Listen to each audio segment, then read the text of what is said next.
പണ്ട് fine arts കോളേജിൽ പഠിക്കുന്ന സമയത്ത് കയ്യിൽ പൈസ ഇല്ലാതിരുന്ന സമയത്ത് സുഹൃത്തുക്കളുടെ ഒപ്പം ഒരു യാത്ര പോയത് ഞാൻ ഓർക്കുന്നു. കർണാടകയിലേക്ക് ഹലബീഡു അതുപോലെ തന്നെ ധർമ്മസ്ഥലം പോലുള്ള സ്ഥലങ്ങളിലേക്ക് വെറും 500 രൂപ കൊണ്ട് യാത്ര ചെയ്ത് ഒരാഴ്ച കൊണ്ട് തിരിച്ചു വന്നത്. അന്ന് താമസിക്കാൻ സ്ഥലങ്ങളില്ലാണ്ട് പല സ്ഥലങ്ങളിലും കിടന്നുറങ്ങിയതും എല്ലാം ഞാൻ ഓർക്കുന്നു. എല്ലാം ഈ സൗഹൃദത്തിന്റെ പുറത്തായിരുന്നു. അതുപോലത്തെ ഒരു യാത്രയാണ് ഈ എപ്പിസോഡിലും ഞാൻ നിങ്ങളെ കാണിക്കാം. എൻ്റെ ഡിഗ്രിക്ക് പഠിച്ച പഴയ സുഹൃത്തുക്കളുടെ ഒപ്പം ഒരു യാത്ര, നാഗർകോവിലേക്ക് ഒരു യാത്ര. അങ്ങനെ നാഗർകോവിലിൽ വന്ന് ഇറങ്ങി ഞങ്ങൾ. അന്ന് പണ്ട് യാത്ര ചെയ്ത പോലെയല്ല, ഇന്ന് എല്ലാവരുടെയും കയ്യിൽ അത്യാവശ്യത്തിന് പണവും സൗകര്യങ്ങളും എല്ലാം കയ്യിലുണ്ട്.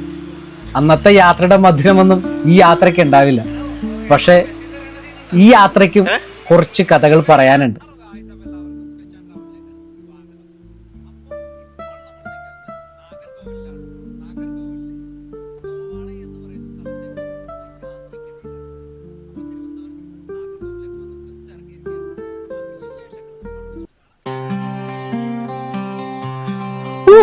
അങ്ങനെ ഞങ്ങൾ യാത്ര അങ്കമാലിയിൽ നിന്ന് നേരെ നാഗർകോവിലേക്ക് യാത്ര തിരിച്ചു കേട്ടോ. KSRTC ബസിന്റെ അകത്ത് യാത്ര ചെയ്യാൻ ഒരു സുഖം വേറെ തന്നെയാണ്.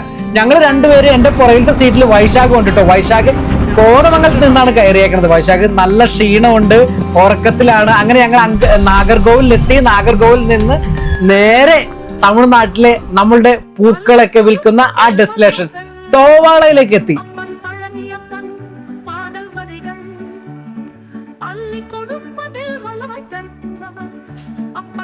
നേരം വെളുത്തു തുടങ്ങിയിരിക്കുന്നു കേട്ടോ. എല്ലാവരും അവരവരുടെ ജോലി തിരക്കുകൾ തുടങ്ങിയിരിക്കുന്നു. അതേപോലെ തന്നെ പൂക്കള് വണ്ടികളിൽ കയറ്റി കേരളത്തിലോട്ടും പിന്നെ പല സ്ഥലങ്ങളിലേക്കും പോകാൻ തയ്യാറെടുക്കുന്നു. ചില സ്ഥലങ്ങളിൽ പൂക്കള് മാല കെട്ടിക്കൊണ്ടിരിക്കുന്നുണ്ട് കുറെ ആളുകൾ. അതുപോലെ തന്നെ വണ്ടികളിൽ പൂക്കള് മാർക്കറ്റിലോട്ട് വന്നുകൊണ്ടിരിക്കുന്നുണ്ട്. ഈ മാർക്കറ്റിൽ തൊഴിലെടുക്കുന്നവരും തൊട്ടടുത്തുള്ള എസ്റ്റേറ്റുകളിൽ തൊഴിലെടുക്കുന്നവരും എല്ലാം ചായക്കടയിൽ നിന്ന് ചായ കുടിക്കുന്ന തിരക്കിലുമാണ്. ഈ ചായക്കടക്കാരൻ ആകെ ഇത്തിരി ദേഷ്യക്കാരനാണ് കേട്ടോ. പുള്ളിയോട് ചായ ചോദിച്ചതിന് ശേഷം പുള്ളി ചായ തരാൻ ഇച്ചിരി മടി കാണിച്ചു. കൊണ്ടൊന്നും തരാൻ പറ്റില്ല, വേണമെങ്കിൽ ഇവിടെ ഒന്ന് എടുത്തുകൊണ്ട് പോയിക്കോന്നു. തൊട്ടപ്പുറത്തെ കടയിൽ നിന്ന് ഒരു ഇഡ്ഡലിയും വടയും കഴിച്ചതിന് ശേഷം ഇത്തിരി ചായ ചോദിച്ചതിനാണ് പുള്ളി ഞങ്ങളത് ശകാരിച്ചത്.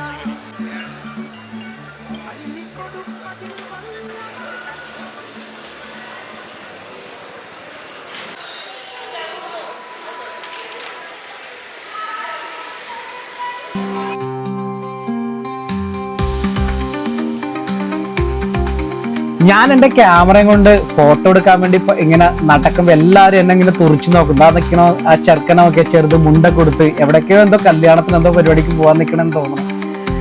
അവിടുത്തെ അമ്മാമ്മമാരും പ്രായമായ സ്ത്രീകളും എല്ലാം ചായ കുടിക്കുന്നുണ്ട്. അതിനകത്തൊരു സ്ത്രീയോട് ഞാൻ ഈ മാർക്കറ്റിലേക്കുള്ള വഴി ചോദിച്ചപ്പോൾ അവരാണ് ഞങ്ങൾ കാട്ടിത്തന്നത്. മാർക്കറ്റിന്റെ കവാടം പുതിയ ഒരു കാലഘട്ടത്തിന്റെ രീതിയിലാണ് പണിത് വെച്ചത്. പഴയ മാർക്കറ്റായിട്ട് ഫീൽ ചെയ്തില്ല. എന്റെ മനസ്സിലൊരു പഴയ മാർക്കറ്റായിരുന്നു കേട്ടോ ഉണ്ടായിരുന്നത്. ഇതിന്റെ ഹൈറ്റ് എന്തിനാണ് ഇത്രയും പില്ലറിൽ അടിച്ചു നിർത്തിയേക്കുന്നത് എനിക്ക് ഇപ്പോഴും മനസ്സിലായില്ല.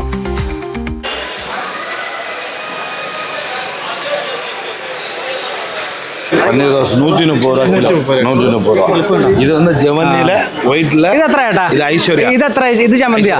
ജവന്തി ജവന്തി ജവന്തി ജവന്തി ജവന്തി എത്ര വരുന്നത്? ഇത് 300 രൂപ. 300 ജവന്തി 300 രൂപ.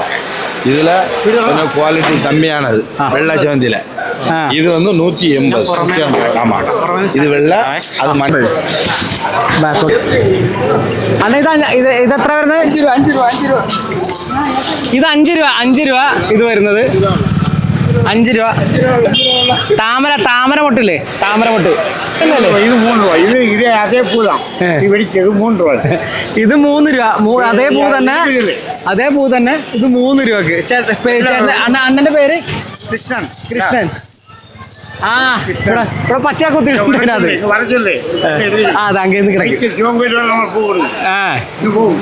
എവിടെ ഈ പൂ? ഇത് എവിടെന്നാ വരുന്നത്? അതല്ല, എങ്ക എവിടെ?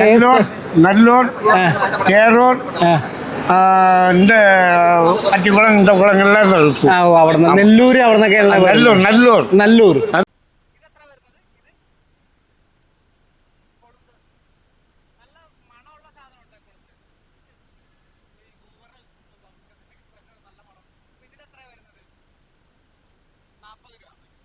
ഇത് ഒരു കെട്ട് 40 രൂപ വരുന്നത്. ഇതെന്താ പറയണത്? ഇതെത്ര വരുന്നത്?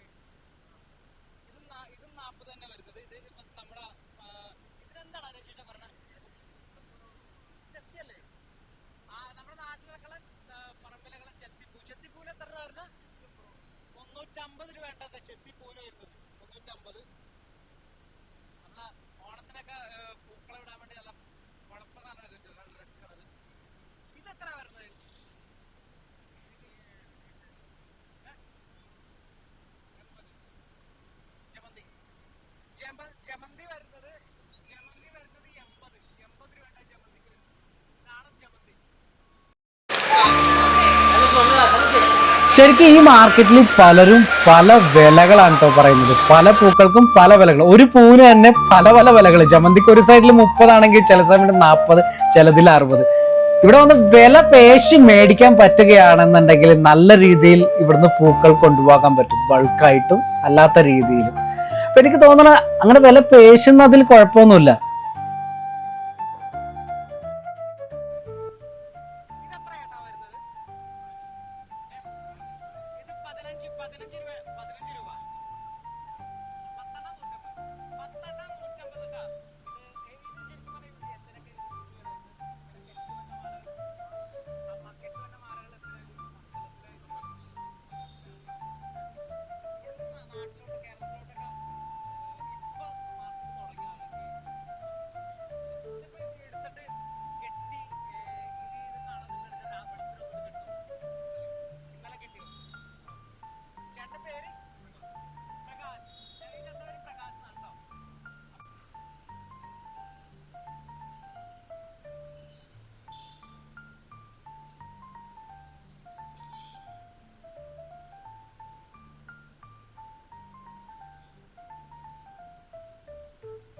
ഞാനിപ്പോൾ തോളയും മാർക്കറ്റിന്റെ ഇടയിലൂടെ ഉണ്ടെങ്കിൽ നടക്കുന്നുണ്ട്. പല തരത്തില് പൂക്കൾ ഇവിടെ നമുക്ക് കാണാൻ പറ്റും. പലത് ചിലത് മാലയാക്കി കോർത്തതുണ്ട്, അല്ലാതെ തന്നെ ബൾക്കായിട്ട് അല്ലാണ്ട് ചാക്കിന് കൊണ്ടുവന്ന് വെക്കണ പൂക്കളുണ്ട്. അതേപോലെ തന്നെ നല്ല മണമുള്ള പൂക്കളുണ്ട്. ഇതൊക്കെ ഇങ്ങനെ സൈഡിൽ കാണാൻ പറ്റും. പലതിനും ചിലത് പാക്കറ്റിലാക്കിയിട്ടുണ്ട്, കണ്ടോ, പാക്കറ്റിലാക്കിയിട്ടുണ്ട് ചിലത്. അപ്പോൾ ഇതിന് പലതും പല റേറ്റുകളാണ് വരുന്നത്. ചിലതിന് 30, ചിലതിന് 15, അങ്ങനെ പല പല റേറ്റുകളിലാണ് വരുന്നത്. നമുക്ക് കേരളത്തിലേക്ക് ഓണത്തിന് ശരിക്കും പറഞ്ഞാൽ ഏറ്റവും കൂടുതൽ പൂക്കൾ വരുന്നത് ഇവിടെ നിന്നാണ് എന്ന് കേട്ടിട്ടുണ്ട്. കാരണം നല്ല രീതിയിൽ വിലക്കുറവാണ് ഇവിടെ പൂക്കൾ ഇങ്ങനെ വരുന്നത്. ഇത് 300 രൂപ ഉണ്ട്. ഇത് 300 രൂപയാണേ. ഇതാ ഇതെത്ര?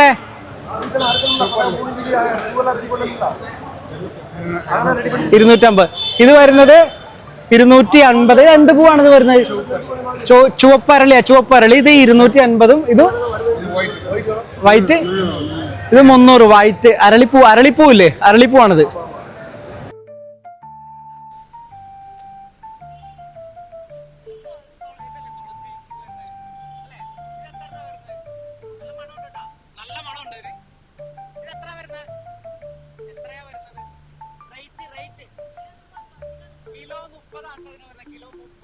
ഇതെത്ര വരുന്ന പൂ കെട്ടണ ഇതിന്? ഇതെത്ര വരുന്ന? അത് 80 രൂപ വരും. 80.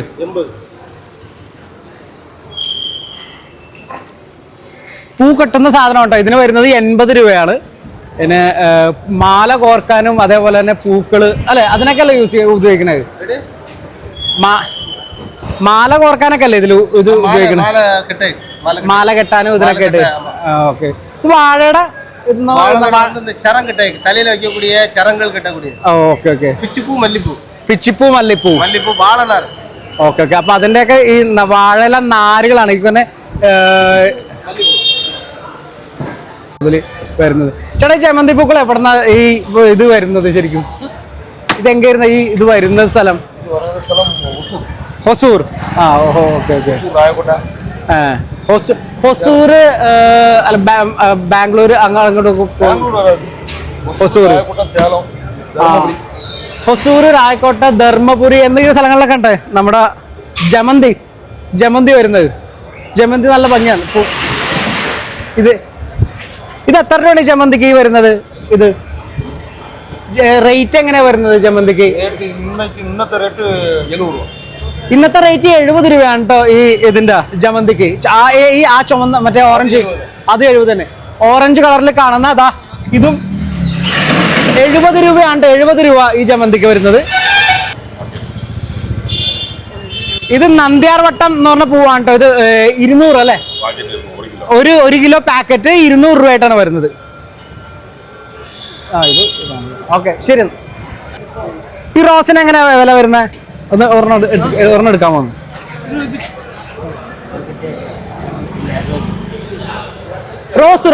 റോസ് ആണ്ടോ ഇത് എത്ര വരുന്ന? 20. ഇത് വരുന്നത് 20 രൂപയാണ് കേട്ടോ റോസിന്റെ ഇത് റേറ്റ്. 260. സോറിട്ടാ 260 രൂപയാണ് ഒരു റോസിനകത്ത്. എത്ര എണ്ണം ഉണ്ടാവും അപ്പൊ? 20. അല്ല എത്ര എണ്ണം ഉണ്ടാവും?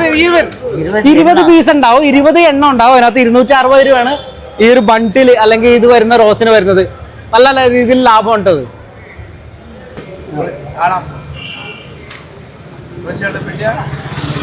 ഇതെന്തോ ഇത് താഴമ്പൂ എന്ന് പറഞ്ഞ ഒരു പൂവാണ് കേട്ടോ ഇത്. ഇത് എന്തോ ആയുർവേദ ടൈപ്പ് എന്തോ സാധനം തോന്നുന്നു. എന്തിനാ ഉപയോഗിക്കണേ ഇത്? അമ്പലത്തില് മറ്റേ മാല കോർക്കാൻ വേണ്ടി തന്നെ ഉപയോഗിക്കും. അമ്പലത്തിൽ മാല കോർക്കാൻ വേണ്ടി തന്നെ ഉപയോഗിക്കുന്ന ഭംഗിയുള്ളൊരു ഇതാണ് താഴമ്പൂ എന്നാണ് വരുന്നത് പേര് പറഞ്ഞത്. ഇതിന് എത്ര രൂപ വരുന്നത്? 300. ഇത് കിലോക്ക് ഒരു പൂവ്. ഇത് 300 രൂപ വരുന്നത്. നോക്കിയ ഒരു പൂവ് 300. ഇത് കൊളുന്ത് എന്ന് പറഞ്ഞ സാധനം ഉണ്ട്. ഇതിന് ഭയങ്കര ബബിൾക്കത്തിന്റെ ഒക്കെ മണം ഉണ്ട്. എനിക്ക് തോന്നുന്നു അതിന്റെ ഒക്കെ ഒരു ബൂമറൊക്കെ കഴിക്കണ പോലത്തെ ഒരു പ്രത്യേക മണമുണ്ട് ഇനി. ഇതെത്ര വരുന്നത്? ഇത് 120 രൂപ ഉണ്ടോ ഇത് വരുന്നത്. അണ്ണന്റെ പേര് ഭഗവതി. അണ്ണന്റെ പേര് ഭഗവതി. ഇത് 120. മുല്ലപ്പൂ എത്ര നോക്കട്ടെ? മുല്ല അയ്യോ മണക്കാൻ പാടില്ലേ? മണക്ക കൂടാതെ മണക്കാൻ പാടില്ല. ഞാൻ മണത്തതിന് പുള്ളി തന്നെ ചീത്ത പറഞ്ഞ. പല തരത്തിലെ പൂക്കള്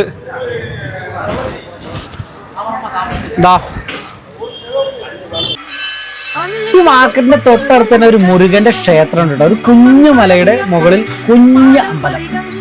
ഒരുപാട് ആൾക്കാർ കാലത്തെ ക്ഷേത്രം സന്ദർശിക്കാൻ പോകുന്നുണ്ട്. അതേപോലെ തന്നെ എനിക്ക് തോന്നുന്നു ആ ഉത്സവമൊക്കെ നടക്കുന്ന ഒരു സമയമാണ് കേട്ടോ. ഈ രഥം ഇങ്ങനെ ചുമന്നുകൊണ്ട് ആ അമ്പലത്തിന്റെ ഏരിയയിലൂടെ ഇങ്ങനെ നടക്കുന്നുണ്ട്. മുരുകന്റെ ഒരു കാവടി അടുത്ത് തോന്നില്ല, എനിക്കിത് രഥമായിട്ടാണ് തോന്നിയത്. അപ്പോൾ അതിങ്ങനെ ചുമന്നുകൊണ്ട് പല സ്ഥലങ്ങളിലെ ആളുകൾ ഇങ്ങനെ നടക്കുന്നതായിട്ട് ഞാൻ കണ്ടു.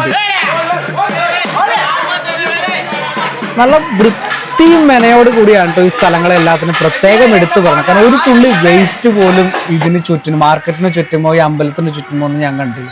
എനിക്കൊണ്ട് നമ്മുടെ കേരളത്തിലാണ് ഇച്ചിരി കൂടി വേസ്റ്റ് ഉണ്ടെന്ന് എനിക്ക് തോന്നിയത്. വളരെ വെൽ മെയിൻറ്റൈൻഡ് ആയിട്ടുള്ള സ്ഥലം.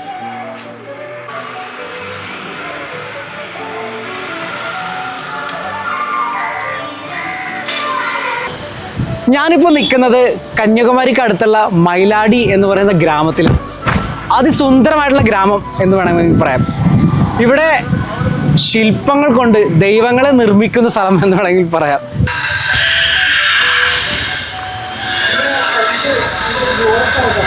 ദൈവങ്ങൾ ജനിക്കുന്ന നാട് അല്ലെങ്കിൽ ദൈവത്തിന് ഡിസൈൻ ചെയ്യുന്ന നാട് എന്ന് വേണമെങ്കിൽ മൈലാടിയെ പറയാം. വലിയ കരിങ്കല്ലുകൾ കൊത്തിയെടുത്ത് അതിമനോഹരമായിട്ടുള്ള ശില്പങ്ങൾ ഉണ്ടാക്കുന്ന മൈലാടിയിലെ കലാകാരന്മാർ. ഈ കല്ലുകളൊക്കെ എവിടെ നിന്ന് വരുന്നതാണ്? ഇവിടെ കല്ല് மதுரையிலிருந்து வருது. மதுரையிலிருந்து தேனின்னு ஒரு ஊர் இருக்கு. தேனியிலிருந்து வரும். അവിടെ നിന്ന് வரக்கூடிய கல் கொஞ்சம் கருப்பாயிட்டு இருக்கும். கிருஷ்ணகல்னு പറയുന്നില്ലേ, அந்த கிருஷ்ணகல்லாயிட்டு இருக்கும். ഇത് ഇപ്പൊ ഈ കല്ല് എന്ത് കല്ലാണ്? ഇത് കൃഷ്ണകല്ല്. കൃഷ്ണകല്ല്. അപ്പൊ നമ്മുടെ ലോക്കൽ ഏരിയയിൽ കല്ലുകൾ കുറവാണ്. ലോക്കൽ കല്ല് കൃഷ്ണകല്ല് വരത്തില്ല.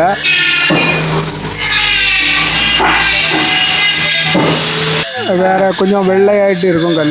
நம்ம இந்த கிருஷ்ணகல் மாத்திரம் விக்கிரகம் மாத்திரம் பண்ணினது. நம்ம വിഗ്രഹം അവളെ എല്ലാമേ കൃഷ്ണകല്ല്. ഒരു കാലത്ത് ഉളി കൊണ്ട് കൊത്തി ഉണ്ടാക്കിക്കൊണ്ടിരുന്ന ശില്പങ്ങളെല്ലാം ഇന്ന് മെഷീനുകൾ കൊണ്ടാണ് ഉണ്ടാക്കുന്നത്. അതിന്റെ ഒരു പെർഫെക്ഷൻ നമുക്ക് കാണാൻ കഴിയും കേട്ടോ. പക്ഷെ എന്നാലും കൈകൊണ്ട് കൊത്തി മിനുക്കുമണികൾ ചെയ്യുന്നത് ഉളി കൊണ്ട് തന്നെയാണ്.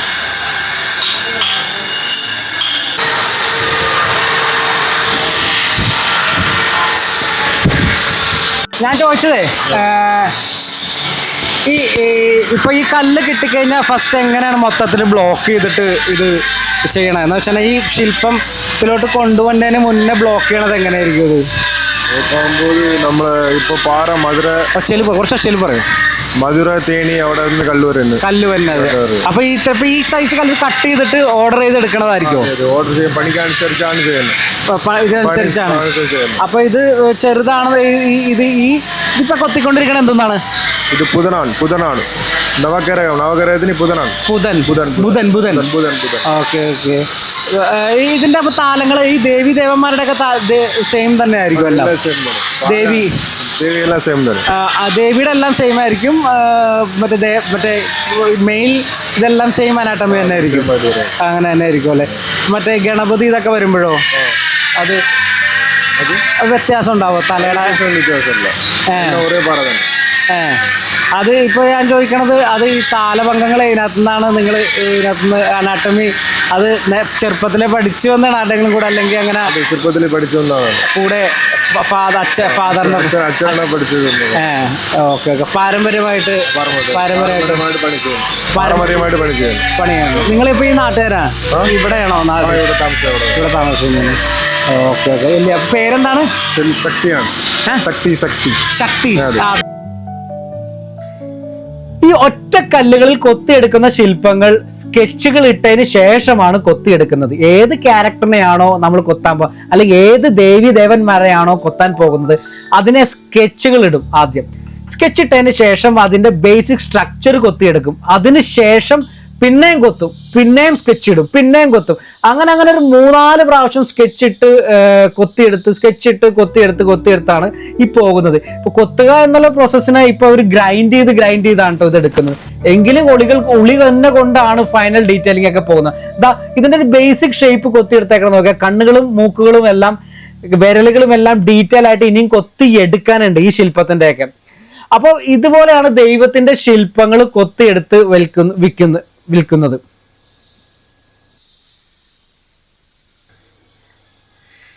ഇവിടെ ഉണ്ടാക്കുന്ന ശില്പങ്ങൾ കേരളത്തിലും കർണാടകയിലും തമിഴ്നാട്ടിലോട്ടും എല്ലാം പോകാറുണ്ട്. കേരളത്തിലെ മിക്ക സ്ഥലങ്ങളിലേക്കും പോകുന്നത് ഇവിടെ നിന്നുള്ള ശില്പങ്ങളാണ്. ഇവിടുന്ന് കല്ലുകളും പോകാറുണ്ടോ? കൃഷ്ണശിലകൾ പണ്ട് ഇവിടെ ഉണ്ടായിരുന്നതാണ്. പക്ഷെ ഇപ്പോ ഈ തമിഴ്നാട് ഗവൺമെന്റ് കൊണ്ടുവന്നേക്കുന്ന ആ ഒരു നിയമങ്ങൾ കാരണം ഇവർക്ക് ഇപ്പോൾ കൃഷ്ണശില ഇവിടുന്ന് എടുക്കാൻ പറ്റുന്നില്ല. ഈ കല്ലുകളെല്ലാം ലാസ്റ്റ് കൊത്തി എടുത്ത് ശില്പങ്ങളായി മാറാൻ വേണ്ടി കാത്തിരിക്കുകയാണ് കേട്ടോ. കണ്ടിട്ടില്ലേ? തമിഴ് സിനിമകൾ, ഏത് തമിഴ് സിനിമ കാട്ടിയാലും അല്ലെങ്കിൽ മലയാള സിനിമ തമിഴ് സിനിമ കാട്ടിയാലും ഗ്രാമം കാട്ടുമ്പോൾ ആടിനെ മേയിച്ചു കൊണ്ടുപോകുന്ന അല്ലെങ്കിൽ ചെമ്പരിയാടിനെ മേയ്ക്കുന്ന അല്ലെങ്കിൽ പശുവിനെ മേയ്ക്കുന്ന ഒരു കഥാപാത്രം ഉണ്ടാകും.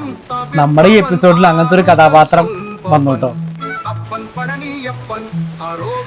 ആകെ വെയിലത്ത് നടന്ന് അവശയായി കഴിഞ്ഞപ്പോ ഇവിടെ എത്തിക്കഴിഞ്ഞപ്പോ ഈ ചേട്ടന്റെ അടുത്ത് മോര് വാങ്ങി കുടിക്കാമെന്ന് കരുതി. അതില് ഇപ്പൊ 3ാമത്താണ് ഇത് കുടിക്കുന്നത് കേട്ടോ. ഭയങ്കര ദാഹം. മാത്രം നടന്ന് ഇവിടെ മൊത്തം. അപ്പൊ അതിന്റെ ആകെ 3ാമത്തെ സംഭാരം, 2ാം സംഭാരം മേടിച്ചു കൂടി.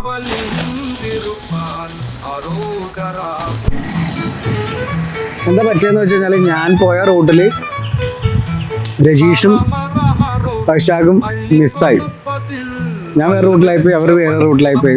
ഷൂട്ട് ചെയ്ത് വന്നപ്പോൾ തിരിച്ച് ഞാൻ ഈ സ്ഥലത്ത് വന്ന് വെയിറ്റ് ചെയ്യണം അവർ വരാൻ വേണ്ടി. എൻ്റെ ബാഗും സാധനങ്ങളൊക്കെ അവരുടെ കയ്യിലാണ്. അവർ വരണം, എന്നാലും എനിക്ക് തിരിച്ചു പോകാൻ പറ്റുള്ളൂ. വെയിറ്റ് ചെയ്യണം, അവരിപ്പോൾ വരും.